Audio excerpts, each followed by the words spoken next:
Worldwide, we're looking at approximately 350 million people with diabetes. There's no question that we're in the midst of a diabetes epidemic. Right now, 1 in 3 Medicare dollars is spent in the care of people with diabetes. 1 in 10 total healthcare dollars is spent on people with diabetes. There's no question that this is a major problem. What in particular is the correlation with the diet and diabetes? I'm not going to get into that. Into diet? No.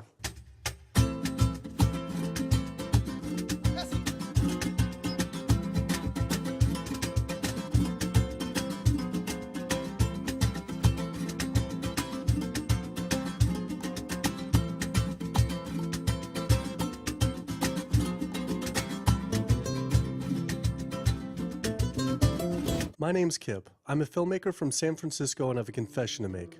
I'm a recovering hypochondriac. Like so many of us, I have a family history of diabetes, heart disease, and cancer. My dad had his first heart bypass at 49, his second at age 50. My grandpa died young from diabetes complications, and both my other grandpa and grandma died of cancer.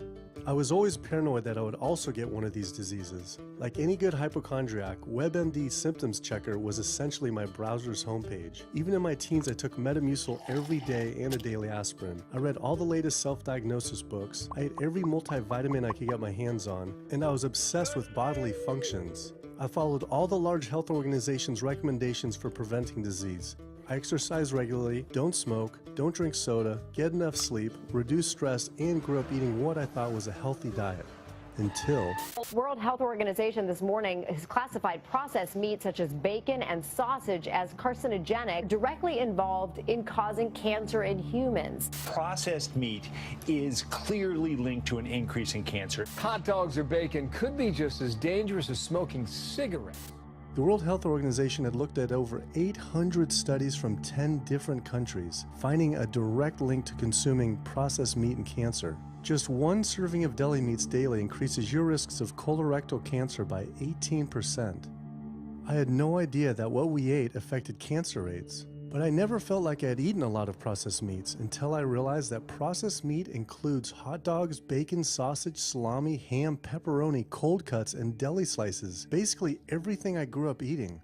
The World Health Organization classifies processed meat as a Group 1 carcinogen, the same group as cigarettes, asbestos, and plutonium, and classifies red meat as a Group 2 carcinogen. Was this like I had essentially been smoking my entire childhood?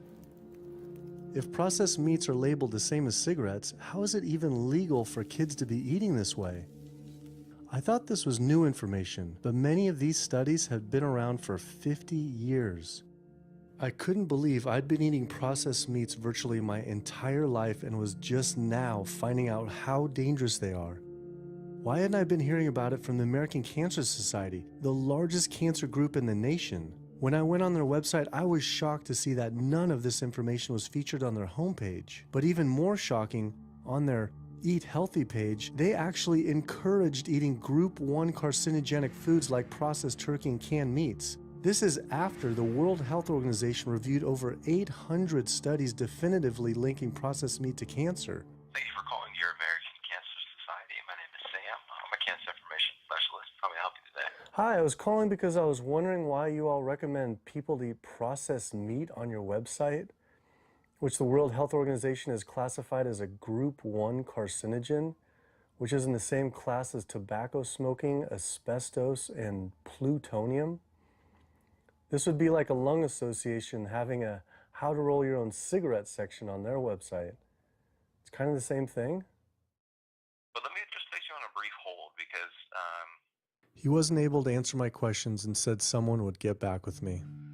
I had always been concerned about cancer because both my grandma and grandpa died of cancer. I wondered if things would have been different had they known the link between diet and this terrible disease. In the US, 1 out of every 4 deaths is from cancer. Oh, sweet. American Cancer Society rep confirmed an interview this week. So we just went in for the interview with the American Cancer Society rep, and the security guard said there's no interview scheduled. So I went into my phone, and it turns out last night, after I told her that the interview is going to be about the correlation between diet and cancer, she said she could no longer do the interview. After repeated emails asking why she was declining my interview to simply talk about diet and cancer, she stopped responding altogether. Why would an American Cancer Society rep not want to talk about this? I was, however, able to connect with a growing movement of doctors who are willing to talk about the link between the standard American diet and disease. And it goes beyond just cancer. I took my old trusty van, Super Blue, once again out on the road.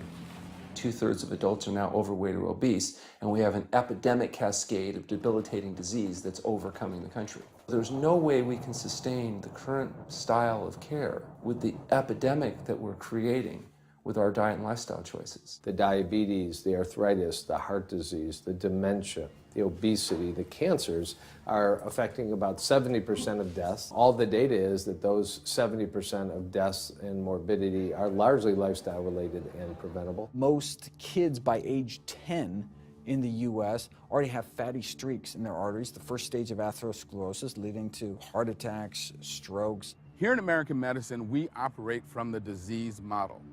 We are in the business of treating sick people. We are not in the business of trying to prevent people from becoming sick. When you look at chronic disease risk, all the things that we walk around worrying about, actually dietary choices trump smoking when it comes to those risks. If I could deliver one message to the researchers who are looking for the cause of diabetes and the cause of clogged arteries and the cause of high blood pressure and the cause of obesity, I would tell them the answer's in 3 words. It's the food. It's what Americans are eating. Today, with 2/3 of Americans being overweight, clearly there's a food issue.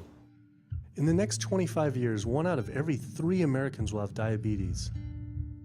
My name's Michael Abdallah. I'm from Atlanta, Georgia, and unfortunately I was diagnosed about 10 years ago with diabetes, and 8 years ago I had 2 stents put in. I don't know where to go, I don't know what to do. You're just like out of options and you don't know what to do. You're taking medicine, you listen to this doctor, and the cardiologist says take this, and the endocrinologist says take that, then your general practitioner doctor says you don't know what's going on here. And it's a real challenging thing, and it's something that you don't want to get it. You just don't want to get it. Government and media almost exclusively blame lack of exercise and sugary foods as a cause of diabetes. But I wanted to talk with an actual expert on the role of diet and diabetes. I went to speak with premier physician, diabetes expert, and researcher, Dr. Neil Barnard. What role does sugar play in causing diabetes? It drives me crazy. Diabetes is not and never was caused by eating a high carbohydrate diet, and it's not caused by eating sugar. The cause of diabetes is a diet that builds up the amount of fat into the blood. I'm talking about a typical meat-based, animal-based diet. You can look into the muscle cells of the human body and you find that they're building up tiny particles of fat that's causing insulin resistance. What that means is the sugar that is naturally from the foods that you're eating can't get into the cells where it belongs. It builds up in the blood, and that's diabetes.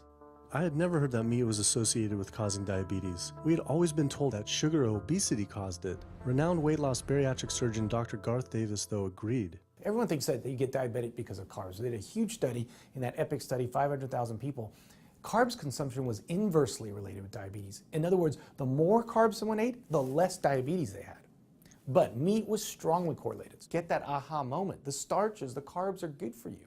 They're not bad for you. This idea that carbs make you fat is utterly ridiculous. Carbs cannot make you fat in and of themselves. We have storage in our muscles and in our liver for carbs called glycogen. So when we eat carbs, we either store it or we burn it. Now, eat fat, that goes straight to your fat. Your body can't turn those carbs into fat unless you're really overdoing the calories. Obesity, it's a death sentence. You're at much higher risk of getting cancer. You're almost certainly going to get diabetes. I mean, no one wants to fat shame, and we all want everybody to be comfortable with our bodies, but this movement to be comfortable with our bodies has made us comfortable with being sick, and that's a huge problem. I go into the hospital and I look around me, people on dialysis, all these sick people, and just about every disease in there is because of what people are eating. Here's the thing. If I eat a sugary cookie, The sugar lures you in like the Trojan horse, but waiting inside that cookie is a huge load of butter or shortening, and that's what fattens you up, and that's the part that leads to the diabetes. It's the fatty foods, not really so much the sugar. It's not that sugar is good for you. There's no nutrients in it. It's excess calories. But when you eat sugar, you don't get inflammation right away. When you eat sugar, you're not getting plaques forming in your vessels. When you're eating sugar, your body's going to store most of it as glycogen or burn it as calories. And so this focus on sugar has taken all the focus off meat, dairy, eggs, pork, turkey, chicken. People need to understand, you know, if their child gets diabetes, you've just taken 19 years off their lifespan. We're talking life and death. I realized there was so much more about diet and disease that I hadn't ever learned. It felt as if this information had been practically withheld. Processed meat causes cancer. Sugar doesn't cause diabetes. I had doubt about the claims these doctors were making, so I did some searching on my own. Harvard researchers looked at 9 prospective studies finding that just one serving of processed meat per day increased risk of developing diabetes by 51%. The link between eating meat and developing diabetes became undeniable. But when I went on the leading diabetes organization's website, the American Diabetes Association, not only did they not have this information front and center, they were featuring recipes for red and processed meat. And on their recipes for healthy living, they had bacon-wrapped shrimp? What the hell? All right, send an email to American Diabetes Association, see if they'll get back to us. As destructive as diabetes is, it pales in comparison to heart disease. Over 17 million people die every year from cardiovascular disease. It is the leading cause of death around the world. Nearly 1 out of every 3 people will die from this disease.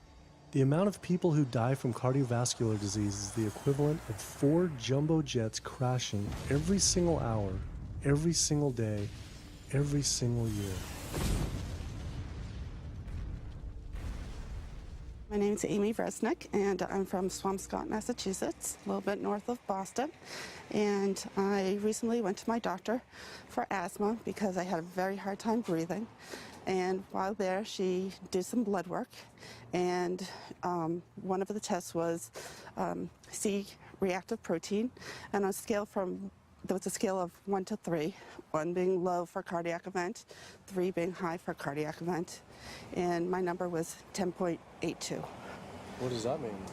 That means I am on the road for a heart attack, and she said probably within the next 30 days. 30 days? 30 days, if I'm going the way I was going.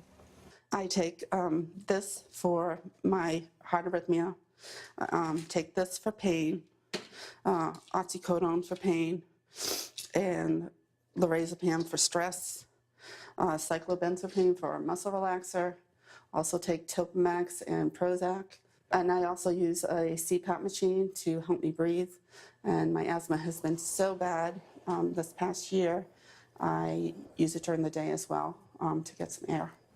I am tired when I wake up.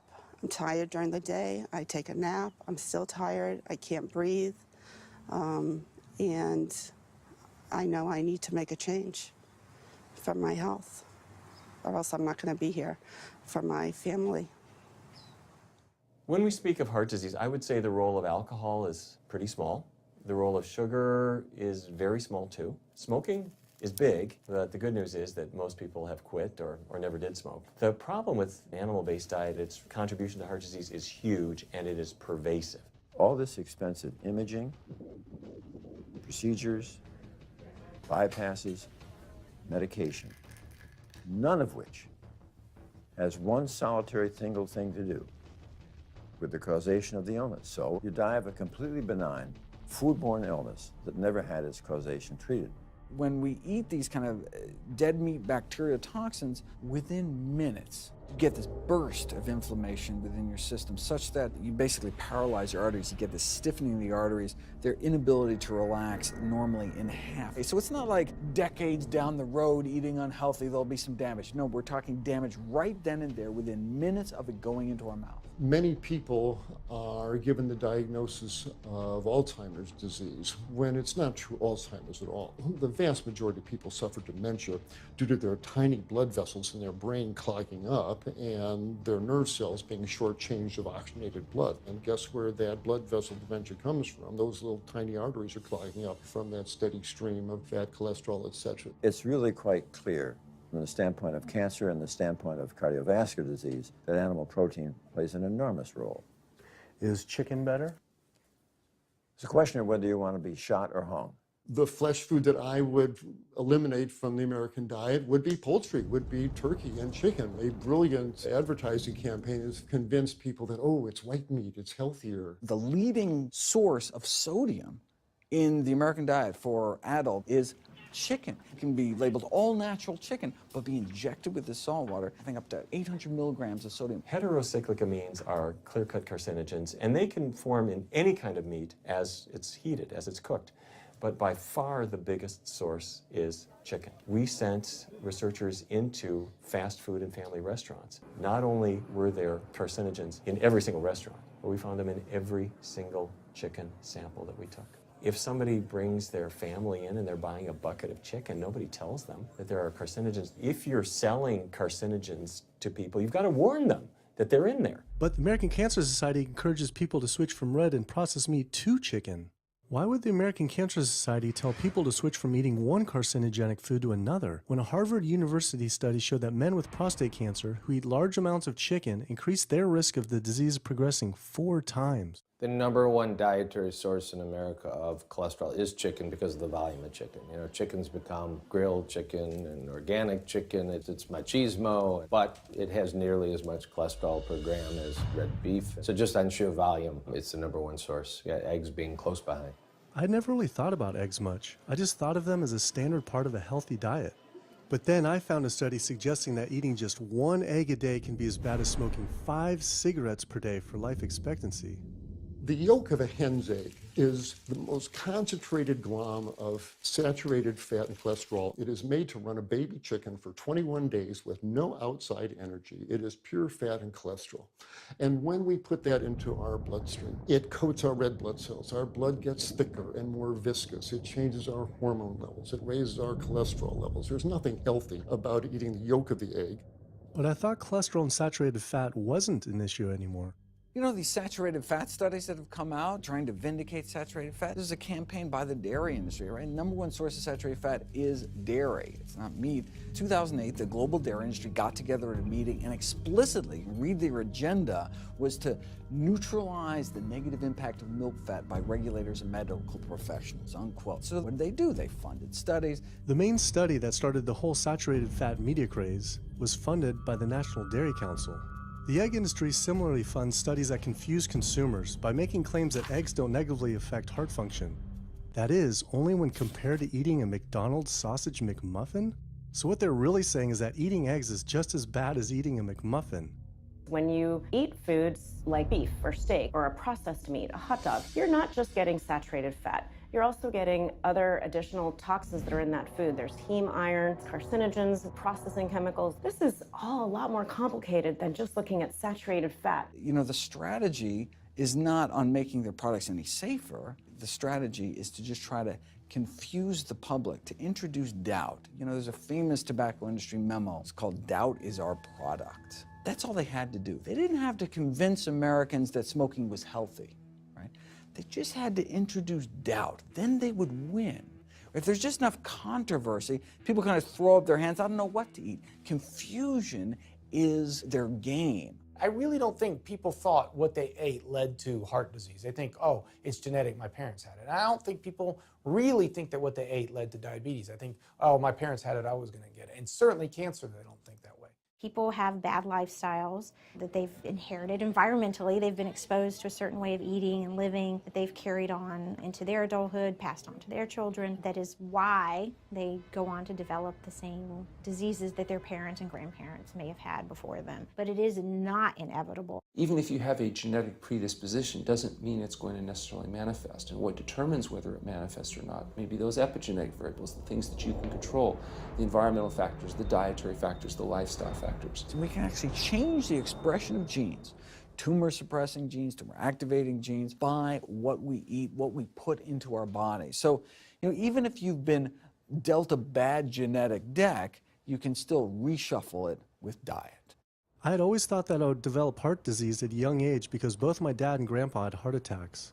I was taught that they were genetic, but their heart attacks probably had less to do with genes and more to do with their diets high in meat.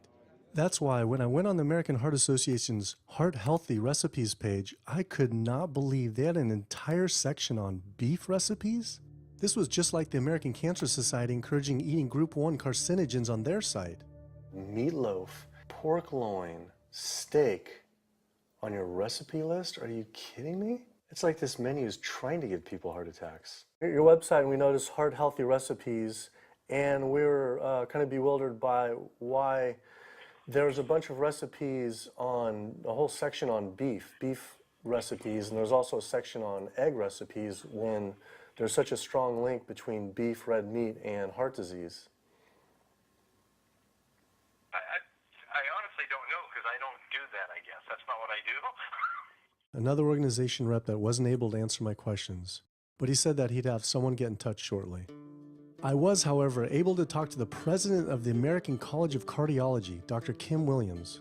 So the American College of Cardiology is a 47,000 member and growing organization with a dedicated mission to reduce heart disease and to improve patients' lives. And if you look at the incidence of hypertension and diabetes and mortality in men, they actually get reduced as you go higher and higher in terms of how much you restrict animal products.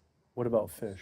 So fish is a little different. You've got the 4 worries, which is PCBs, mercury, saturated fat, and cholesterol. And the cholesterol is all over the place. You can hit tuna in water, that'll be almost less than a glass of milk, to salmon or tilapia, which is higher than a pork chop. If you look objectively at fish, what you find is they've become essentially mercury sponges.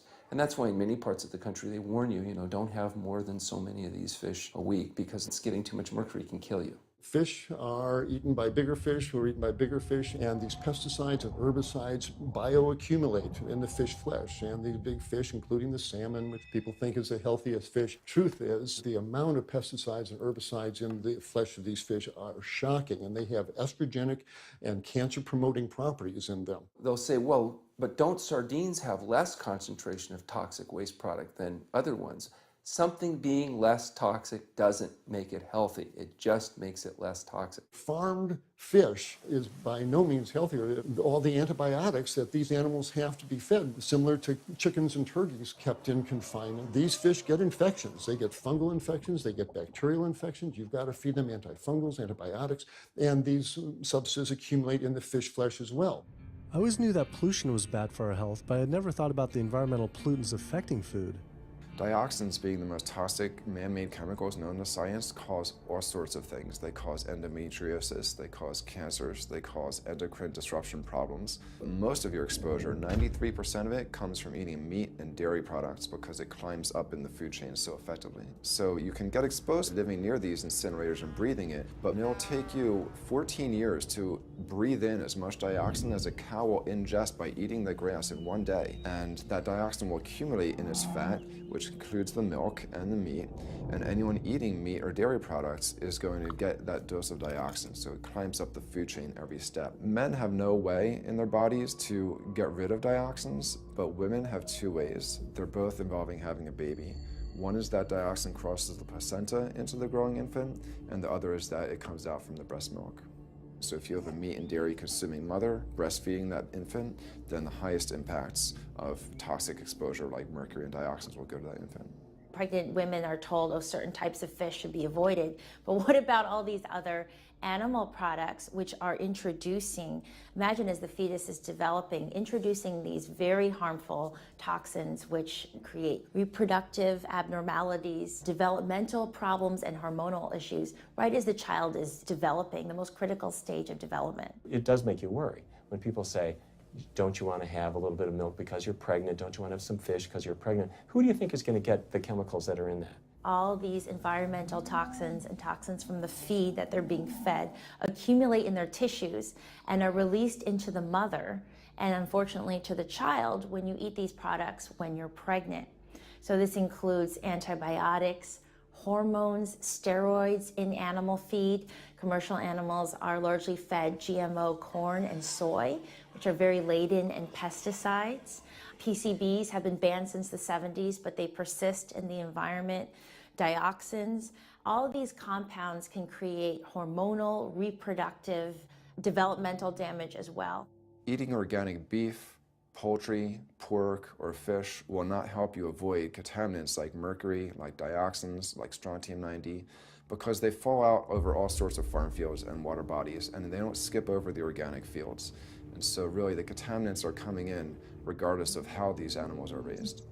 I had always been concerned about the possible health impacts of GMOs, but then found out that most of the world's GMO crops are actually consumed by livestock, with dairy cows consuming the most per animal. This fact, with everything I'd learned about bioaccumulation, made dairy terrifying, especially considering how much cheese I ate in my life. Cheese is an amazing product when you think about it. It's probably one of the single best foods at compromising health that you're going to actually feed to people. Think about it. You've got an animal product, so you've got all the issues of biological concentration. You have a highly processed food product, and not only does it have naturally a lot of saturated fat, but you put a lot of salt into it. There's a strong link between dairy foods and autoimmune diseases, and so that can show itself up as excessive production of mucus and exacerbation of asthma in kids who are prone to that, and even adults. And also there's an association between dairy foods and multiple sclerosis and type 1 diabetes, which is an autoimmune disease, and other rheumatologic problems.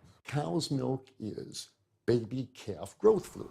That's what the stuff is. There's absolutely no child or human on earth who actually needs the milk of a cow any more than they need the milk of a giraffe or a mouse. Most people in the world are lactose intolerant. I mean, that's the normal state of affairs. Why would your body create this enzyme to digest lactose after weaning, after infancy? It doesn't make any sense. 73% of African Americans are lactose intolerant, 95% of Asians, roughly 70% of Native Americans, and about 53% of Hispanic Americans are lactose intolerant. Our government is encouraging Americans of color to eat foods that it knows is going to make them ill. Ultimately, what that boils down to is the government is telling me as an African American to eat food that's going to make me ill for no health benefit so that it will benefit dairy farmers.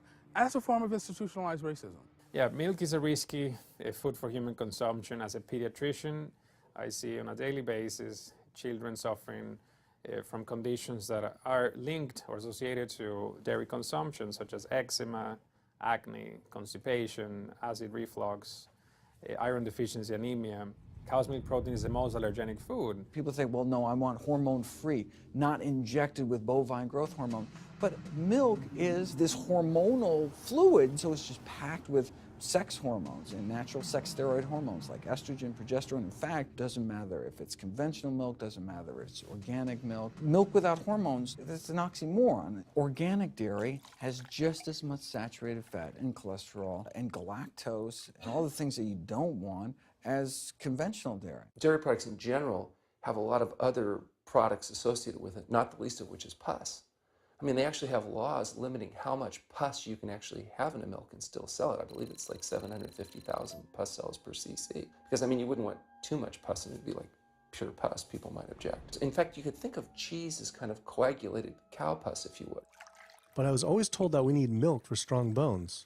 I'm Jane Chapman, and not too long ago, finally got some x-rays of the hips and back. Severe bilateral osteoarthritis of the hips.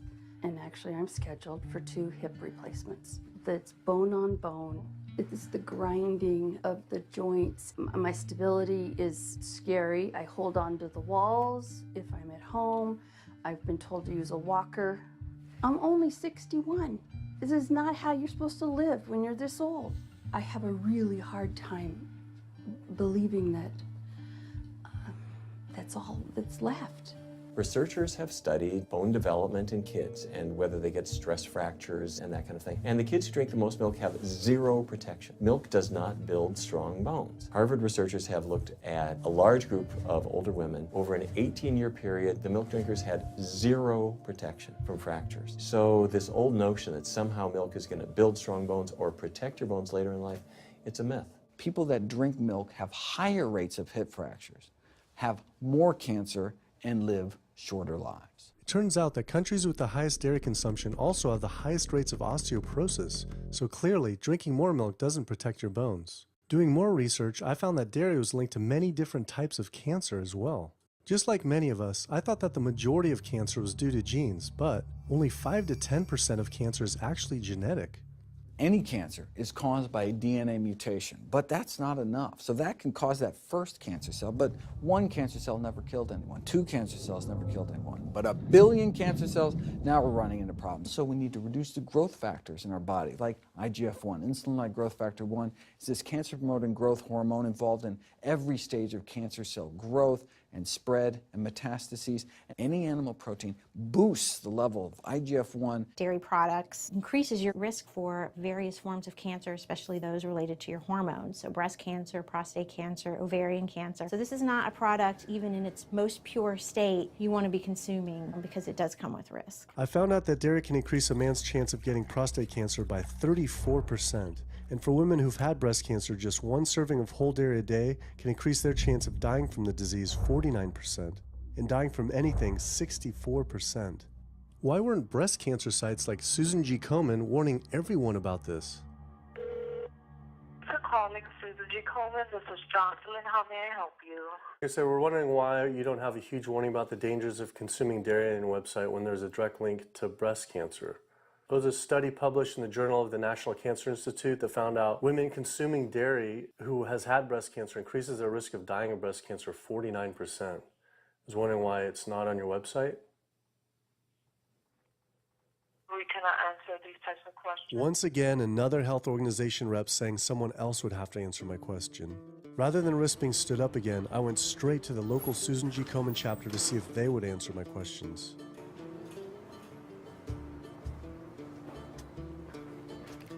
They didn't want to answer my questions in person either, and told us to stop filming, but promised they would connect me to the national office directly. Susan G. Komen's Pink Ribbon campaign had done a lot to raise awareness for breast cancer, although it was confusing to see pink ribbons on dairy yogurt containers.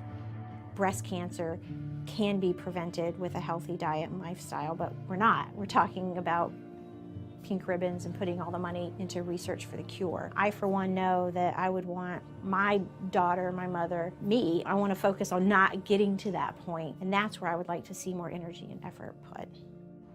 I had been a hardcore cheeseaholic virtually my entire life, despite the risks, but like so many others, I seem to have been addicted to it. It turns out that the casein protein, that's the main protein in dairy products, and particularly in cheese, it breaks apart in the human digestion to create what are called casomorphins, casein-derived morphine-like compounds that go to the brain and they attach to the very same receptor that heroin attaches to. Don't get me wrong, they're not as strong as that, but they are strong enough to make you come back again and again and again, despite the fact that you're gaining weight, you're more unhealthy than you've ever been, but that cheese just calls out to people. Casomorphin may play a role in SIDS, in sudden infant death syndrome, may play a role in autism. This is one of the reasons why we don't want infants drinking milk from cows. Human breast milk has 2.7 grams of casein per liter, compared to 26 grams per liter for cow's milk. That's practically 10 times more. No wonder it's so addictive. This talk about addiction made me think about all the drugs animals are fed. I went to the headquarters of the Center for Food and Safety, the nation's leading FDA government watchdog group, to see how concerned we need to be about drugs in our food. So that we know of, there are at least 450 different drugs that are administered to animals, either alone or in combination. These drugs are given to animals for a variety of reasons, very, very few of which are actually beneficial to consumer health. We've got drug companies that work real hard to make sure they can sell lots of drugs to people raising cows, pigs, and chickens. The pharmaceutical industry sells 80% of all the antibiotics that it makes in the United States to animal agriculture. Antibiotic residues are found in meat, other antimicrobials are found in meat, there has been ractopamine found in meat, there's been hormones found in meat. So right there you're talking about 4 different drugs that could be, in the same piece of meat. The pharmaceutical company is supposed to show the safety of animal drugs. They're not really testing to see what the impacts of these drugs are on humans. They're really looking to see what the impacts of these drugs are on animals. When we try to get information on some of the health studies and the environmental studies from federal agencies, we get back page after page of blacked out information because the company claimed confidential business information. Consumers have no idea what is in the products that they consume. So how sick something makes me and how bad it pollutes the environment is a secret for a company. In the animal agriculture industry, as in the tobacco industry, these companies really have a vested interest in making sure that the public doesn't have information about their effects and what risks are really posed to consuming them. Have this system where animals are living in their own waste. They're living next to animals that are sick or even dead, and they're stuck in cages with these animals. That bacteria tends to spread, so that the pathogens that are being created in these filthy conditions are breeding resistance to antibiotics, and the public are becoming exposed to those. We already have people dying from salmonella and other things that you eat. We're having about 3,000 people die every year in the United States. That's more than the number of people that were killed in 9/11 in the Twin Towers in New York. If we had some terrorist organization killing 3,000 people a year, we would be all over it. The antibiotic-resistant bacteria deaths that we have, on top of that, you get 20,000 people dying a year. That's 7 9/11s every year. Can you imagine if that many people were being killed by some terrorist group in the United States every year? We would find them. You know, the World Health Organization has said we're nearing a post-antibiotic era in medicine. You'll be at risk in minor surgeries to have a fatal infection. You'll be at risk going to the dentist if you have a tooth extracted. Or it'll be like Civil War medicine. You get an infection in your leg and you cut your leg off. So you have this very dangerous situation. By crowding these animals in, they become a perfect engine for generating a new flu virus that can come out into the community. If you lived near a swine spray field, not even the CAFO, but the waste disposal field, you were 3 times more likely to have a MRSA infection. You can't see how it impacts the average person's life in Duplin County, North Carolina, and not be a little upset about it. From an environmental standpoint, from a community standpoint, from all other aspects, North Carolina, we're in a state of emergency. We've already had bouts of swine flu, or H1N1 as they prefer to refer to it. That particular swine flu incident was originated on a farm here in North Carolina. There's approximately the same number of hogs in North Carolina as there are people. Between 8 to 10 times the amount of feces is produced by a hog, an adult hog, as compared to an adult human. 10 million pigs in North Carolina produce the waste equal to 100 million humans. This is the equivalent of the entire U.S. eastern seaboard flushing their toilets into North Carolina, but there is no waste treatment. The pigs' waste falls through slats in the floors of the sheds they are forced to live in. It is then pumped into giant waste pits, which leach into rivers and streams, and is pumped out unfiltered onto fields, further polluting the environment and neighboring health. When you go back and you look at where these hog facilities are located, there's a disproportionate number of them that are located near communities of color, low-income communities. It is definitely a human rights issue. My sister, she have asthma, and you know, her brother, he have asthma. He's 3, and we don't know what she might have. I have asthma, I have sinus, I have sarcoidosis, that's the bacteria, and I have a pacemaker, which is 6 sinus syndrome. But you know, mostly everybody in this neighborhood got asthma or either cancer. My neighbor there died from cancer probably just last year. My nephew down the street, he's got cancer. He's in terminal cancer, stage 4. Not a smoker, not a drinker. And it's not in his lungs. It's in his lymph nodes. But see, if you live here and saw the way they do, you wouldn't eat no pork. Well, I don't eat bacon because I know where it comes from. When they die, they go into a box and they decompose because they swell from the heat. A truck come and pick them up, take them to the processing plant in Rose Hill, round them up into feed, and feed it back to the hogs. If I come out this door, if he's spraying there, it's gonna come in my face. It hit you right in the face. It smells like something that you have never smelled before. It smells worse than a dead body. It's the family graveyard. I have my grandmother out there, my sisters, my brothers. When we go to the funeral, he used to spray. During the funeral? During the funeral, yes, during the funeral. Yeah, he spray. And when the people come, everybody be closing their nose up, saying how it stink. They can want to have a cookout on Sunday, he'll spray. Do you think he does it on purpose? I think so, because he just sprays Sunday. He always sprays Sunday. And in most of these area hog houses and turkey house is in the black area or the Hispanic area. It's either or. Do you think it's also a civil rights issue? Yes, yes, I do. Yes, I do.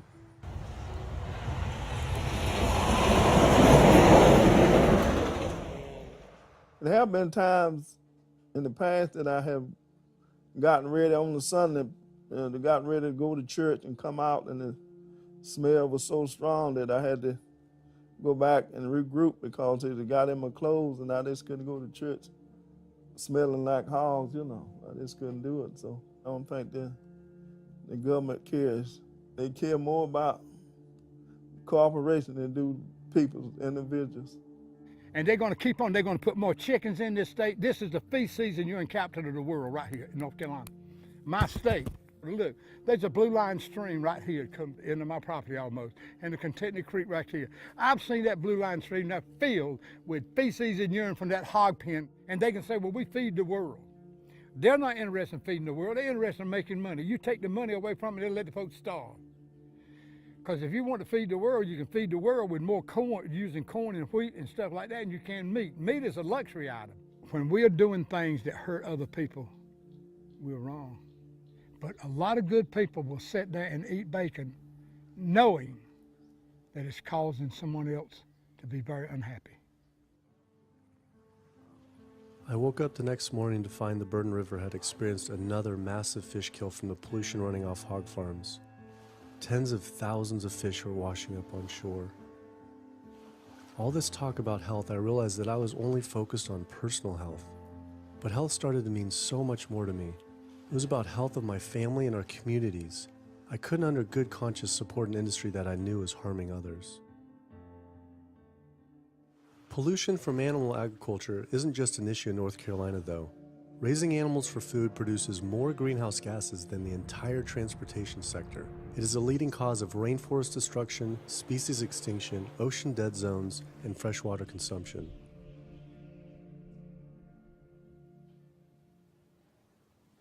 American Diabetes Association actually finally got back and they agreed to an interview. Preparing for their American Diabetes Association interview, I took a look at their diabetes diet and meal plan recommendations, and they were loaded with foods associated with causing diabetes. How could they expect people not to get diabetes if this was the food they were recommending? And then I saw multiple peer-reviewed studies published on the National Institute of Health website showing that a low-fat, plant-based diet was more than twice as powerful at controlling and even reversing diabetes than the ADA recommended diet that included meat and dairy. Well, the mission of the American Diabetes Association is to identify a prevention and a cure for diabetes, but in the meantime, to improve the lives of all people who are affected by diabetes. And what's the best way to prevent this? For type 2 diabetes, it's unclear. We can't prevent type 2 diabetes in everybody. When we're doing the research, we came across a lot of studies that said that you actually could potentially cure or reverse diabetes with a purely plant-based diet. I don't believe there's sufficient evidence to demonstrate that. How does it compare to the ADA diet that you recommend? We don't recommend a specific diet. We recommend healthy eating. The one that's on the website. We recommend healthy eating. Do you have a whole list of exact day-to-day, the meal plan, the whole meal plan? All they are selections of foods to consider. We do not have a diabetes diet. But with that selections, that you consider that plan compared to a plant-based plan? No one's done that study. We found actually some studies, that a 74-week study found that low-fat vegan diet versus the ADA plan in type 2 I diabetes. think we're done here. I'm not gonna get into an argument about. Oh no, I was just wondering the studies of if this is true or if it shows that. Any diet works. Any diet works if people follow it. But if it's a diet that's not the proper diet, like if anyone follows a diet that they eat I can't tell you what a proper diet is. I can tell you what an improper diet is. So then we can talk about the good diets. I'm not sure why. I'm not going to get into that. Into diet? No. Why not? If that's where you want to go with this, I'm sorry, I'm not the person that you should be talking to. And why is that though? If that's what you want to get into, I'm not the person you need to be talking to. Who do we talk to about diet? You can talk to anybody you want. But that's interesting though. Why not recommend a diet? Because the data don't exist to support But if we see data that we looked up that supports it with, like, you know, the NIH, in Europe, the European Association of Study. We're done. I'm sorry, I'm not going to get into that argument with you. No, it's not an argument. I'm not going to get into the argument. Why is it an argument? It's just talking about in European study of diabetes and other places that have studies, why... There are lots of studies. Why is it even an argument? There are lots of studies in the literature, many of which have never been replicated or, frankly, are wrong. That's why we do peer review, okay? The European Association of Study of Diabetes has been peer reviewed? Or I don't know what study you're referring to, and in the absence of being able to see that study, I'm not going to comment. I could show it to you. I'm sorry, I don't have the time for that. I just don't understand why it's an argument, though. Okay.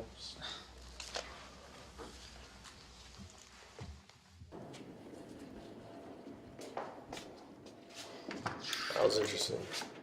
What he wanted to talk about was people living longer with diabetes. But once you mention eliminating diabetes or prevention, oh, whoa, now you cross the line. Prevention and cure, whoa, let's not go there. Not only did Dr. Ratner, the chief medical officer of the American Diabetes Association, not want to talk about diet, but the fact that he had such an emotional reaction to my question made it feel I was digging into something that he didn't want uncovered. I had always thought there was no prevention for type 1 diabetes, but then I did research and came across countless studies referencing the link between exposure to dairy at a young age and type 1 diabetes.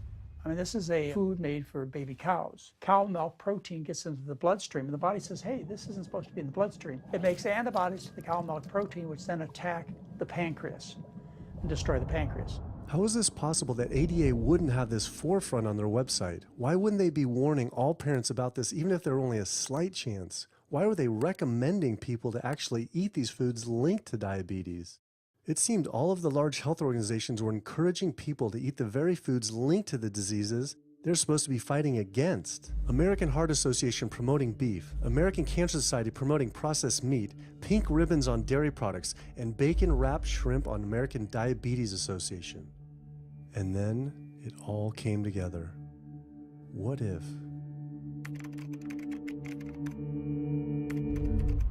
And there it was. The American Diabetes Association was taking money from Dannon, one of the world's largest dairy yogurt producers, Kraft Foods, makers of Velveeta processed cheese, Oscar Mayer processed meats, Lunchables processed kids meals, and Bumblebee Foods, makers of processed canned meats. American Cancer Society was taking money from Tyson, one of the world's largest meat producers, and Yum Brand, owner of Pizza Hut, KFC, and Taco Bell. Susan G. Komen was supposed to be fighting breast cancer, was corporate partnering with KFC, Dietz Watson Processed Meats, and Yoplait Yogurt. And the American Heart Association was probably the most disturbing of all, taking hundreds of thousands of dollars from the beef industry, poultry, and dairy producers, and millions from fast food and processed food manufacturers. Every single one of these organizations was taking money from meat and dairy companies that are associated with the causes of these diseases. This would be like the American Lung Association taking money from the tobacco industry. I was sick of not getting answers, so I went to the headquarters of these organizations myself. We have to speak to someone in person. There's millions of people dying from the foods that they are recommending people to eat. I wanted to find out why Susan G. Komen had accepted $35 million from Yoplait when their products can increase a woman's chance of dying from breast cancer 49%. And ask American Cancer Society if taking money from KFC and Tyson was the reason they promote eating meat. but every one of these organizations declined to be interviewed. What's really sad is that we cannot trust information from these leading health organizations like the American Heart Association, the American Diabetes Association, because they are taking money from the very industries who are causing the problems that they're supposed to be helping to prevent. So that makes the truth something that you are not going to be hearing as far as nutrition goes from these organizations. Well, that would be the end of their funding, that would be the end of their jobs, that would be lawsuits, they would bring the entire catastrophe down upon their heads, and they would essentially disappear as organizations. This one time I got invited to a charity fundraiser for the American Diabetes Association, and I showed up and they had a whole buffet and it was all just animal products. I remember like a big thing of barbecue chicken. And I was like, I stormed out. I said, like, serving chicken at a diabetes event is like serving alcohol at an AA meeting. It just doesn't make sense. We had scheduled to film an interview with a prominent surgeon, but before we could get inside the building, the hospital's media relations manager stopped us. Actually, I understand that Dr. said that you could film here today, but unfortunately that's not going to be able to happen. I know that he advocates for patients changing their diets, but the hospital makes money off these surgeries, and the reality is he does too. So we can't do anything that's going to negatively impact the hospital, so unfortunately you're not going to be able to film here today. I was sickened by how open she was about the hospital being more interested in profits than people's health. But it wasn't just this hospital or these organizations. Even the U.S. government is involved too.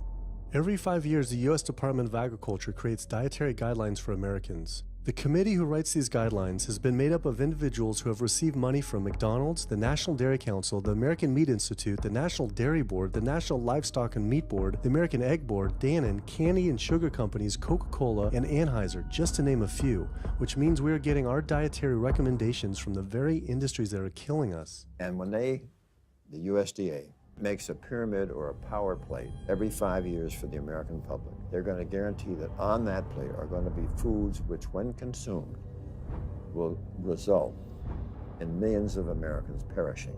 The USDA, which is supposed to be protecting us, has two missions. It's supposed to protect us, and it's supposed to protect the producer. And guess what? When those two come head to head, they usually choose the producer. In internal documents uncovered by Dr. Greger, the USDA admitted that eggs cannot legally be called nutritious, low-fat, part of a balanced diet, low-calorie, healthful, healthy, can't say it's good for you, or even safe. Yet they still promote these products to the American people through federal checkoff programs. If you ask somebody if they've heard of the checkoff program, the odds are they haven't, although daily they are seeing the messaging that these programs produce. So checkoff programs are responsible for the messages that we see on TV, on the internet, on bus billboards and magazines that say things like, milk, it does a body good, or milk life, beef, it's what's for dinner, pork, be inspired, the incredible edible egg. The dairy checkoff program gave $12 million to Domino's to just market cheese-heavy products. And this is the USDA, this is the government. If you've seen those ads for the Pizza Hut pizza, the stuffed crust, or a pound of cheese, those are all government advertising schemes for the industry. How can we put more cheese on beef? How can we put more milk in a coffee? Things like that to just drive consumption of these just unbelievably unhealthful products. So McDonald's, for instance, has 6 people staffed full-time, according to records we found, whose salaries are paid for by this government program, but funded by the producers who are regulated by it. And these 6 people sit there at McDonald's headquarters and just come up with ideas. Triple cheese decker McCheese muffin stuffed bacon cheese slider? With extra cheese? Nice. Yes. You don't think of it on a day-to-day basis that these are government programs. The Wendy's bacon double cheeseburger, government program. The steak fajita at Dunkin' Donuts, government program. You would just never think that this just pure garbage from a food standpoint is coming from a federally funded program. That's one of the things that makes checkoffs so incredibly creepy, is that it is our government telling us, eat more beef, drink more milk, eat more cheese, eat more pork. One of the very effective ways that the dairy industry promotes its products is to reach children. because kids are impressionable, they're going to be consumers for their entire lives, and you might as well get them while they're young. So dairy spends at least $50 million promoting its products in public schools throughout the country with posters with people with milk mustaches and messages like milk it does a body good or milk life.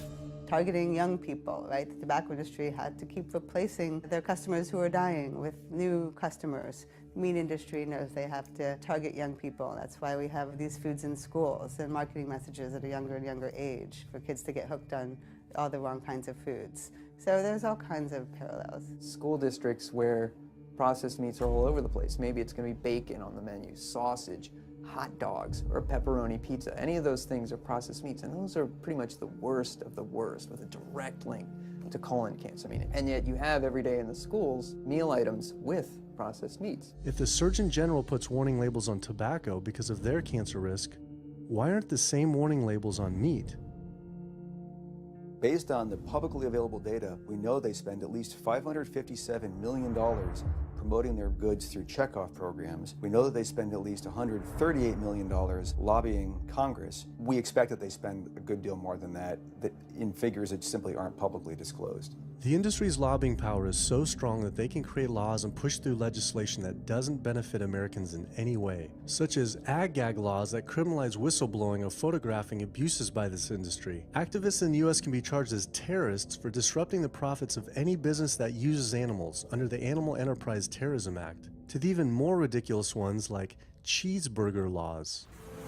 A cheeseburger law is a law that says a plaintiff cannot recover against a manufacturer, distributor, or retailer on the theory that the food made the plaintiff obese or caused an obesity-related disease.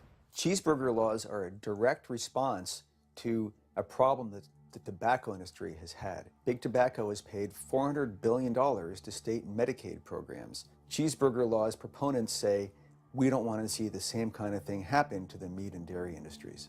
The fact that these laws are based on a model template called the Common Sense Consumption Act is actually ironic, because what they're saying is you, the consumer, should have the common sense to know that our food is bad for you.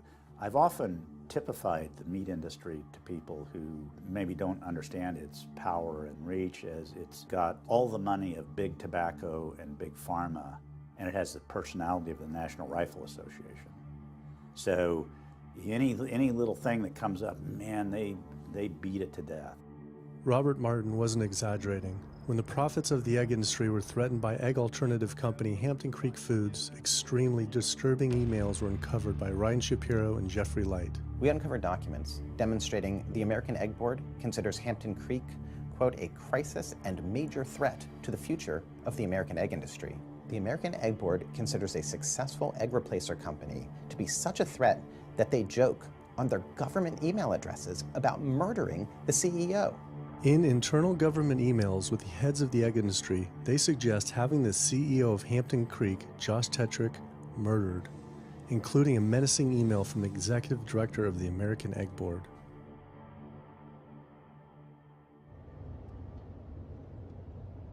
The meat producers don't have to pay for the heart disease or the environmental destruction or any of the other externalities, as economists call them, that their products cause. You know, then there's the whole pharmaceutical aspect of it, and the fact that there's a very strong pharmaceutical industry and lobby that has a huge stake in preserving the status quo. And these chronic diseases, these are the cash cows of the pharmaceutical industry. You have a $5 billion stent industry. Do they ever want to see that go away? We've got a $35 billion statin drug industry. Do they ever want to see that go away? I'm talking about the pharmaceutical industry effectively controls what doctors are told. Most research isn't put into prevention, it's put into the medication that we might use for that particular disease. I'm on 2 different high blood pressure medicines, 6 asthma type medicines, even after 4 years of shots. And then another medicine to help take care of side effects from some of those medicines. I'm on high-level antidepressants, a couple of different pain meds for my back and hips. I'm taking about 16 drugs, not counting the insulin in the morning. I take insulin in the morning, insulin at night, 32 to 34 units of insulin Lantus to be exact. Some of these meds are for diabetes. This is for peeing. I have to use this for my prostate, and then I have to use this for the heart, and I have to use this for blood pressure. And it's just on and on and on and on.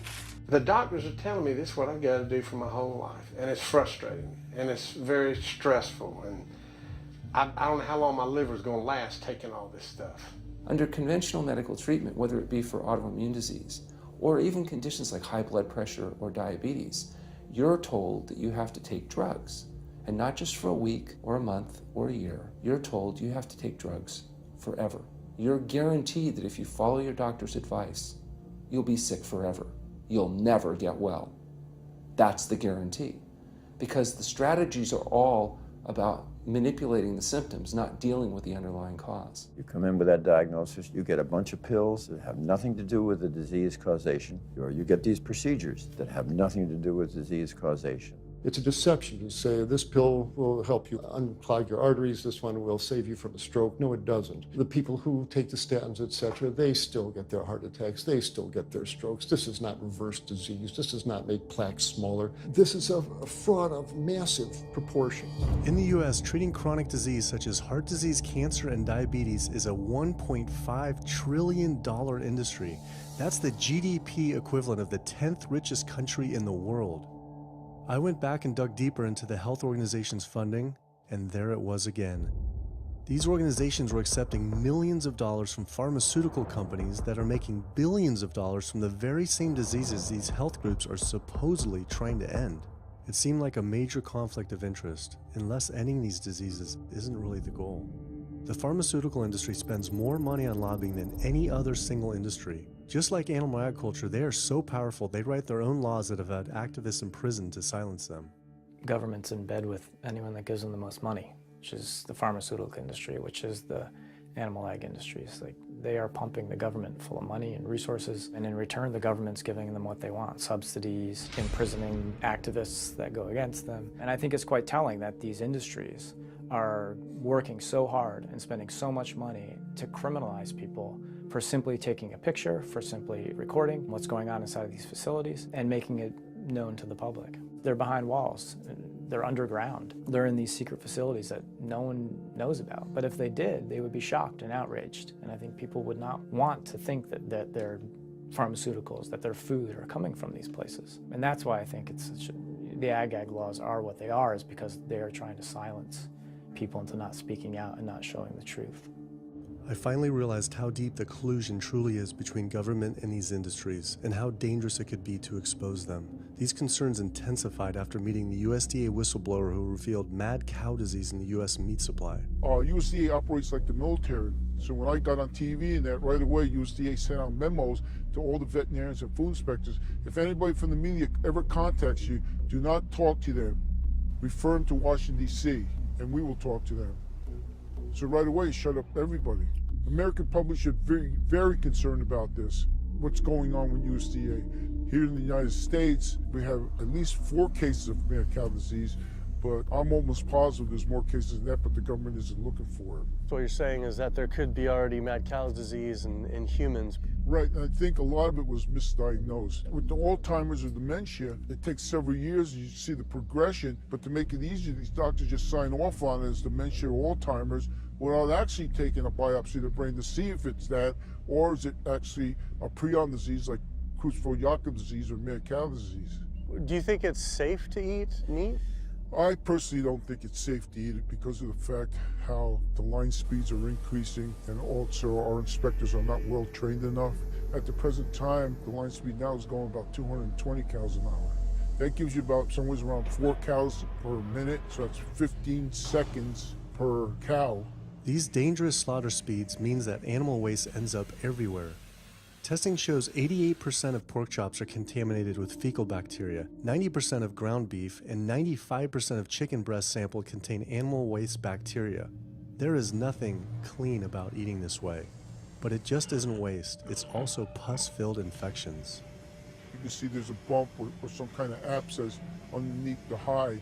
Most of the time when the hide's pulled off, Either that will open up the abscess and the pus will come out, or if it's deep-seated, when the inspectors are doing their work or the company employees, they might stick their knife into an abscess and it explodes all over the place.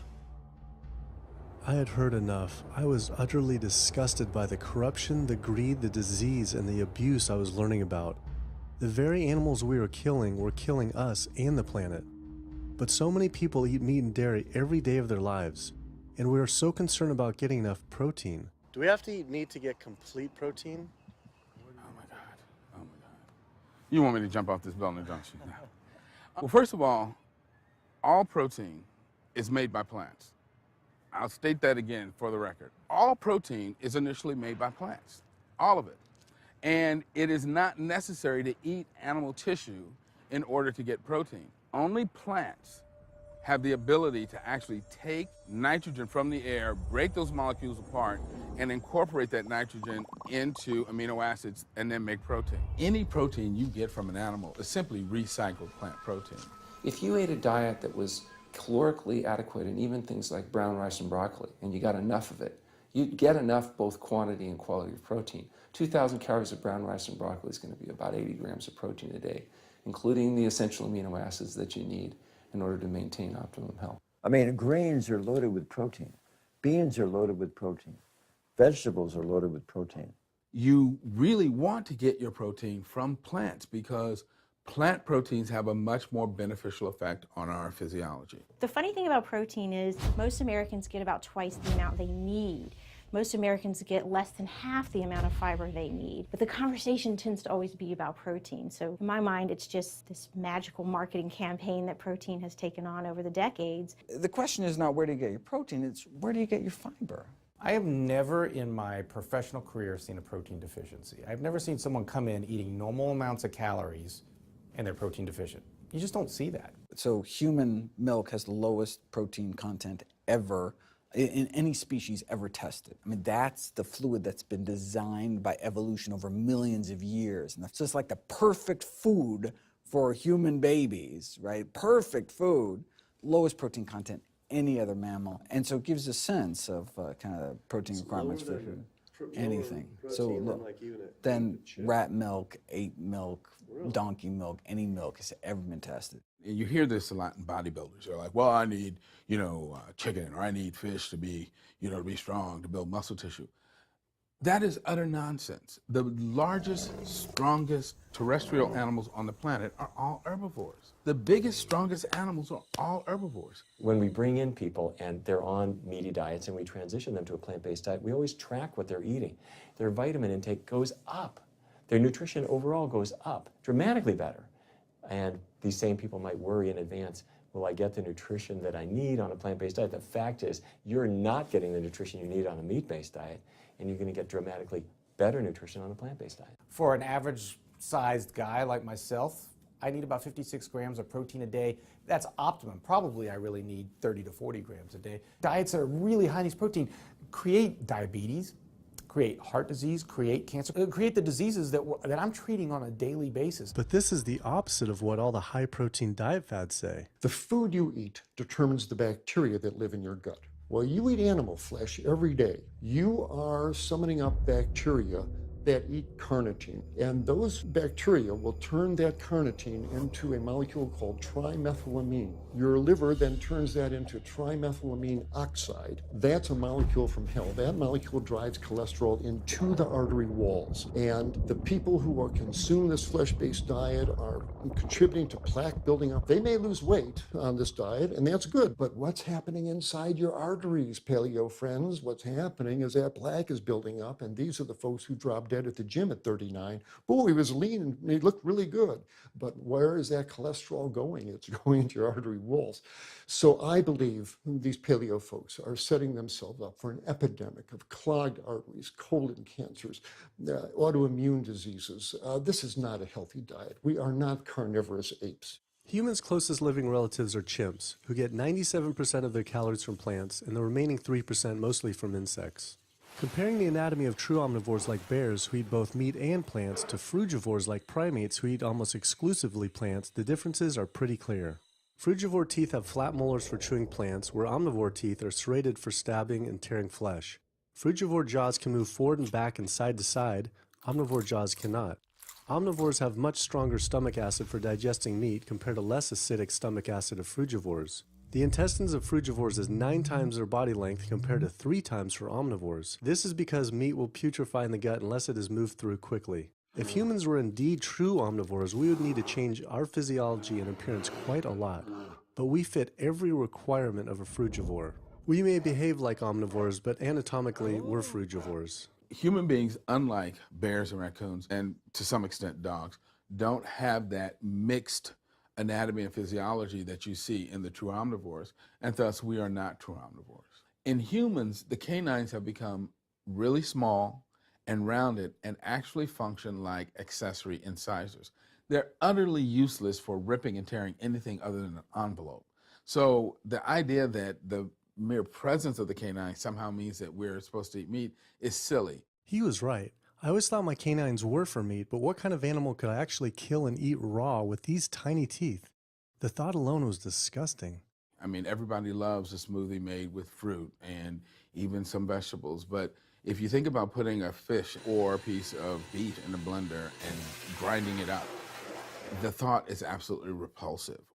All these diseases I had learned about were from eating a diet our body wasn't designed for. What would happen if we started eating a diet our body actually was designed for? The data is crystal clear that you can stop and reverse heart disease with plant-based diets, scientifically shown. I've seen it in my own patients. People who adopt low-fat plant-based diets can actually reverse their heart disease, and that literally means watching the plaque start to go away, something they didn't think could happen. My experience with patients is, and the studies show, that when people adopt a fully plant-based diet, their cholesterol levels plummet within a few days. And if you do blood tests in a couple of weeks, you'll see dramatic improvements. Yes, your numbers are going to look great within a week or two. Your cholesterol can come crashing down. In fact, if you're on medications, your doctor may have to pull off your blood pressure medication so your blood pressure don't drop too low because it can work too good. Like that, the side effect is not having to take drugs. In a groundbreaking study published by Dr. Esselstyn following patients suffering from cardiovascular disease, 99.4% were able to avoid major cardiac events by going plant-based. Because it's not just heart disease. It's hypertension, it's diabetes, it's strokes, it's heart attacks, it's several of the autoimmune diseases, lupus, asthma, GERD, osteoporosis. I mean, there's a multitude of diseases, even rheumatoid arthritis. It can be so dramatic. When you see these poor souls with just absolutely crippled with rheumatoid arthritis go plant-based, then they come off their medication. I wanted to follow up with Jane Chapman, who had been suffering from severe osteoarthritis, and I could not believe what I saw after only a few weeks of fasting and changing her diet. So it's so amazing to see you like this only a few weeks later. I know. From going from the walker, needing wheelchair assistance at the airport, to strolling down the street, enjoying the fresh air, the sunshine. 2 weeks. It's all it took, 2 weeks to get off all the meds and start to feel the inflammation just kind of drain out of the body, where the movement was much easier. Just a lot of healing occurred very, very rapidly just by doing the right things for your body. When you're treating diseases with drugs, you know, there's one drug you take for cholesterol, a different class of drugs you take for high blood pressure, different class of drugs you take for diabetes. But with diet, a plant-based diet affects all these diseases, one diet to kind of rule them all. The impacts of eating this way go far beyond ourselves. By getting rid of heart disease alone, we would save up to $48 trillion in the USA, 3 times the US GDP. Conditions like high blood pressure, you don't have to take the drugs the rest of your life and be sick forever. What you can do is live in such a way that it gives the body a chance to heal itself. We took 174 consecutive patients with high blood pressure, and 174 people were able to lower their blood pressure enough to eliminate the need for medication. For inflammatory bowel disease like Crohn's, the best remission rates ever achieved through a plant-based diet. MS, multiple sclerosis, the best results ever achieved compared to any medical, surgical, any kind of intervention was a plant-based diet. You can see that with every sequential reduction in animal products, people live longer, they have less heart disease, they have less cancer, they have less diabetes. You can actually take human cancer cells, put them in a petri dish, and you can drip the blood of those eating vegan, get about 72% suppression in human prostate cancer cell growth in vitro. They wanted to try this again with women and breast cancer. So they said, let's see what a plant-based diet can do. After just 2 weeks, their bodies cleaned up. You drop their blood on the same carpet of cancer cells. You can clear off the whole plate. This is after just 2 weeks eating healthy, which raises the question, what kind of blood do we want in our bodies? My background is in industrial and systems engineering, and that was my career path for a long time until I got thyroid cancer, and everything changed from there. I decided that I wanted to try alternative methods and treatments rather than have surgery and have my thyroid removed, which meant I'd be on medication forever, and I didn't want that. I just started reading how a plant-based diet can heal the body, and it has worked for so many people. So I immediately just switched to a completely whole food plant-based diet. After a year, the cancer was completely gone, and my thyroid had shrunk to normal size, and I was completely free of that. This was tough to believe. Couldn't this all just be from eating healthier though, like no sugar? Turns out Dr. Walter Kempner from Duke University back in the 1940s was reversing some of our worst killer diseases with diet alone. And the diet he was using was not only strictly plant-based, but it was made up of white rice, fruit, and table sugar. And he was reversing diabetes, he was reversing malignant hypertension, reversing heart disease, the diabetic complications, reversing diabetic blindness. So these people basically had death sentences, went to him, and were given basically sugar, this horrible diet, but it was strictly plant-based. If this information had been around since the 1940s, why don't all doctors know this? We're not taught about the power of food in medical school. No one is taught that the changes that we make with our diet are probably the single most powerful thing we can do to determine our destiny. It trumps our genetics. Why isn't your doctor telling this? Odds are your doctor never learned any of this. In fact, there was even a bill introduced just mandating physicians get 7 hours nutrition training every couple of years, just kind of stay on top of it. And who came out against that? The California Medical Association. Even the family physicians, the surgeons, all the mainstream medical groups came out opposed. It's 7 hours. That's a lot, even if it's over 1 4-year period. So they're not just kind of neutral, but they're actually actively opposing nutrition education. Ironically, when patients come to doctors with questions, they assume that the doctor knows something about nutrition, and so it's kind of a double whammy that doctors haven't been taught much about nutrition. Why don't we hear about this from dietitians when nutrition is their entire specialty? Turns out the American Nutrition and Dietetics Association puts out nutrition fact sheets written by the industries themselves. The industries pay $20,000 per fact sheet and explicitly take part in writing them. So you can learn about eggs from the egg industry, and you can learn about lamb from the lamb industry. This would be like learning about the benefits of smoking from the tobacco industry. When people are eating meat, I think of it as a bit like smoking. It's sort of Russian roulette. You may not get diabetes, but your chances of getting diabetes, about 1 in 3. You may not get cancer, but your chances, if you're a man, about 1 in 2. A woman, 1 in 3. Your chances of gaining weight, 2 out of 3. It's not all diet, but most of it is. The best thing that you can do to make sure that you empty all those bullets out of the chamber and you're not taking risks with your health is to get the animal products out of your diet and eat healthy foods. I came to True North to help me with my asthma and to lose a little weight, and it's amazing. Just in 2 weeks of changing my diet, don't have to take any asthma medication, no antidepressants, no pain medication, no heart medication, nothing, no medications at all. And it's just incredible. I was taking Oxy and Advil, and I was taking 800 milligrams of Motrin 3 times a day just to get through the day because I was in so much pain. And now, nothing. Wow. Nothing at all. 2 weeks. 2 weeks, So 14 days. All that medication, you're completely off. Completely off everything. It's just been so frustrating to me because I went to so many different doctors for help, and I tried so many different medications to help me with my asthma, and nothing helped, and I was stuck on the couch for the last 10 months, unable to breathe. And now in 2 weeks' time, 14 days, I'm off my medication, and I can breathe, and I feel good, and I can walk. My life has changed, and it only took 2 weeks of a whole plant-based diet. That's incredible. Yeah. That is incredible. It really is. That's amazing. It really is. I feel so blessed and so good and just so happy to be doing this, and I'm hoping that I can be a role model for other people and not be pushy about it, because everyone's going to do it in their own time. But thank God my time is now. So. Thanks. Thanks.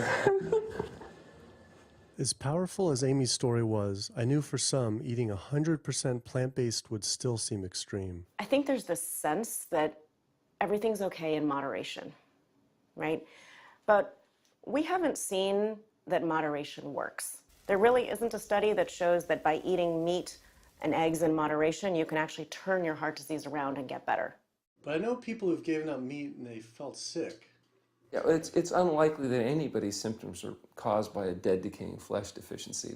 The lack of highly processed animal food products in the diet is not going to be associated with the causal factor about why they're sick. There is going to be a reason why they're not feeling well, but that's not going to be one of them. So I've had people go vegan and they come back to me and they're like, I'm hypothyroid and my doctor says I'm hypothyroid because plant-based diet makes you hypothyroid. I'm like, so what does your doctor tell all his meat eaters that are hypothyroid? Boy, what's an animal flesh or dairy that you can't get in plant-based? Cholesterol, heterocyclic amines, E. coli. You know, if you think about it, there is nothing in an animal-based diet that you can't get in healthier form somewhere else. The only other vitamin is vitamin B12. It's not made by plants, not made by animals either, made by little microbes that blanket the earth. So because the way we live in our sanitized world, unless you're eating bacteria-contaminated foods, we need to get a source of B12 from somewhere. And so the healthiest, cheapest, safest source is to get a vitamin B12 fortified food or vitamin B12 supplement, not to get it from meat and dairy. What about people who say they have to eat meat for their blood type or their genes? I mean, it's like I need meat because I'm a Capricorn, or I need meat because I have an A+ blood. I mean, it's like, what do you say? No one has to eat meat. I mean, there's no vitamin, mineral, nutrient that you can't get from non-animal sources. Valentine's Day, I decided to go vegan and give up all meat, which was never in my thoughts in a million years, but I've heard so much success from people that are vegan. And so I gave up all animal products whatsoever. I've lost 29 pounds. I've been able to cut my meds in half. I've been able to cut my insulin in half. And now I'm going for the moon. I'm going to cut it all out. In the last 6 weeks, we've just had 3 grandchildren. And my ugly face is going to be around to see them graduate from high school and college. I'm going to be here. My mission is to let everybody know you do not have to suffer from diabetes and cancer and heart disease because someone in your family had it or because the doctors are telling you this is what's going to happen. You can take charge of your health and have a positive outcome just like I did. The reason I'm so committed to this is, my grandmother had diabetes and I didn't know what I know now about healing the body. And if I did, I feel like she could have lived at least a few years longer. And so it's in her honor that I do what I do. Because I could save someone else's grandmother, aunt, uncle, father from that, So I'm excited about getting the message out there. There's a common belief that eating plant-based is expensive. Not at all. It can be done in a very inexpensive way where you buy foods that are in season and you shop in the bulk bins, and that saves a lot of money. You can eliminate a lot of your expenses on your grocery bill by not buying meat and dairy because those things are expensive. Our meal plan for a family of 4 is $25 per person in the family. 2064 is your total. 2064, whoa. That's for an entire week of food. Really? An exploding movement of elite athletes are utilizing vegan diets to heal injuries, speed recovery times, and enhance their performance. Before I was vegan, I was only bench pressing 315 like 5 times. Then after going vegan, I was doing 400, 425, 465, and I was like, oh my God, this is amazing. I'm vegan and I'm bench pressing 465 pounds. This is ridiculous. And as soon as I went vegan, tendonitis started disappearing. My strength in my right arm started coming back. High blood pressure was going down. You can't be strong and be dying on the inside. That's not strong. That's weak. That's really weak because yeah, you look big and strong on the outside. Yeah, big man. No, but your heart's crying for help on the inside. You're dying. I'm a professional parkour athlete, a two-time world freerunning champion, and more recently I got into Ninja Warrior, where I'm captain of Team Europe as we won USA versus the world. For something like Ninja Warrior and parkour specifically, you really need to have a good strength to body weight ratio. So I was carrying mass that I really didn't need. And when I went vegan, I lost 15, 20 pounds. I was more agile, I was more efficient, more stamina in my body. Just that extra bit of pop that I didn't have before, it just gave me that extra strength. This is a very vibrant way to live. It can enhance you as an athlete. For me, 100% better athlete than I was before. It unlocked a whole new chapter of my training. The science is there, the health is there, the athletes are there proving that you don't need to eat dead animals to be strong, to be healthy. I started working out when I was 47 years old. All the muscles you see, I gained as vegan. I gained 15 pounds of muscles on my body, eating all plant-based vegan foods. All the aches and pains in my body, it just went away. Because I'm not ingesting so many inflaming foods, the acidic foods that animal products are. Gorillas, rhinos, and elephants, they all get their muscles and strength from eating plants. That's what I do. I travel all around the world for my surfing, and I've always been able to eat vegan. I feel like if you want something, you can make it happen. I just don't make any excuses. I would never not be vegan now that I know all the benefits and now that I know how it feels to be vegan. Every aspect of my life has been improved by adopting this lifestyle. I feel better, I perform better athletically, I sleep better, my energy with my kids is better, my focus at work is better, everything is better. My skin cleared up, kept myself trim for 9 years now doing this. All I can tell you is that I felt and I continue to feel better than I ever felt before. My friend Jason Lester and I were the first people to do this challenge called Epic 5, which entailed doing 5 Ironmans on 5 Hawaiian islands in under a week. An Ironman is a 2.4-mile swim followed by a 112-mile bike and then running a marathon, 26.2 miles after that. So we did 5 of those in a row on 5 different islands in a little under a week. Yeah. You almost die?